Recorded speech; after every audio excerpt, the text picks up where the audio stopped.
everyone, I'm Phoenix. I'm the South Wales Project Officer here at TPAS Cymru. I'm just going to tell you a bit about some of the great training that we've got coming up for the autumn. Wanted to quickly mention a training we've got coming up in a couple of weeks in North Wales. It's our Young People's Participation Training. We ran it here in South Wales in July and it was really successful. We had really great feedback from it, so obviously we decided to take it to North Wales. So if you haven't signed on to it yet, please get in touch, let us know and we can book you on. It's going to be a really great day.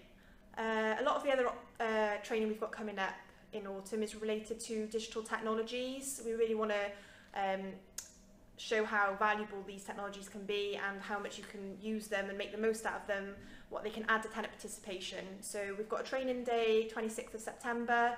We've called it the power of video. It is what it says. Basically, we're showing you how powerful video can be, also how simple it is to use. There's technologies, iPhones, iPads that a lot of people have and we should be making the most of them. And we're going to do a really interactive training day, show you simple ways to make the most of this technology. Then we have later on in November, we've got a training day about digital media and using digital technologies, multimedia.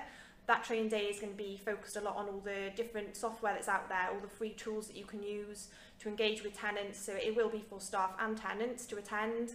There's lots of alternatives out there to questionnaires and surveying that are much more fun, much more interactive and much more enjoyable, and that's basically what that training day will be, teaching you, equipping you with the tools. So we've got lots more going on as well. I can't tell you everything at once, but if you want any more information, please get in touch.